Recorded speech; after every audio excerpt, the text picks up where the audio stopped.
সকালে যারা খাবারটা স্কিপ করে মানে খায় না, বাদ দেয়, সকালের নাস্তাটা বাদ দেয়, দুপুরে খাবার আগে প্রচণ্ড খিদা লাগে, তারা কিন্তু ইনফ্যাক্ট ওই সকালের নাস্তার চেয়ে বেশি খেয়ে ফেলে দুপুরে।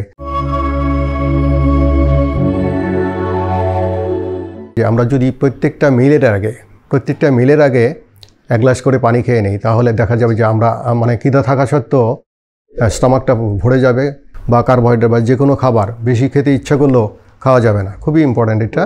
অনেক সময় আমরা স্কিপ করি খাবার, যেমন ব্রেকফাস্ট স্কিপ করি। স্টাডিতে দেখা গেছে যে যারা খাবার স্কিপ করে তাদের ওজন আরও বেড়ে যায়। কীভাবে বেড়ে যায়? কারণ ওই সকালবেলার খাবারটাই আপনার একটু ভালো করে খেতে বলে। এখনকার খাবারটা কিন্তু পিরামিড শেপড।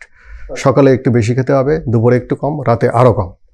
তাহলে সকালে যারা খাবারটা স্কিপ করে মানে খায় না, বাদ দেয়, সকালের নাস্তাটা বাদ দেয়, এটা হয় কি, দুপুরে খাবার আগে প্রচণ্ড খিদা লাগে, তারা কিন্তু ইনফ্যাক্ট ওই সকালের নাস্তার চেয়ে বেশি খেয়ে ফেলে দুপুরে। তখন কন্ট্রোল করতে পারে না, তখন আপনার ক্র্যাবস হয় খাবারের জন্য, একটা মানে যে কোনো কিছু খেয়ে ফেলে তখন। এইটা ভেরি ইম্পর্ট্যান্ট যে খাবার ব্রেকফাস্ট কখনোই বাদ দেওয়া যাবে না।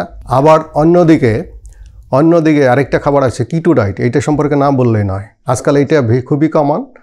কিটো ডায়েট কিন্তু যারা দীর্ঘমেয়াদী কিটো ডায়েট করে, মানে কিটো ডায়েটটা কী আসলে? কিটো ডায়েটটা হচ্ছে যে আমরা শর্করাটা বাদ দিয়ে এটার বিকল্প হিসাবে কিছু প্রোটিন আর মেইনলি ফ্যাট জাতীয় খাবার। তো ফ্যাটটা তো শরীরের জন্য দীর্ঘমেয়াদী একটা খারাপ প্রভাব আছে। কিডনিতে স্টোন হতে পারে, কোষ্ঠকাঠিন্য হতে পারে, মাসুলগুলা ক্র্যাম্পস হতে পারে, আর সারাদিনে দেখা যায় যেটা খাওয়ার পরে বমি ভাব হতে পারে। তো যারা কিটো ডায়েট করেন তাদের এইটা সম্পর্কে খুব সচেতন থাকতে হবে। একসাথে টানা 3 মাসের বেশি কিটো ডায়েট গ্রহণ করা উচিত নয়। এই যে এক্সট্রিম ডায়েট, যেটা খাবার বাদও দেওয়া যাবে না, কিটো ডায়েটও ভালো নয়।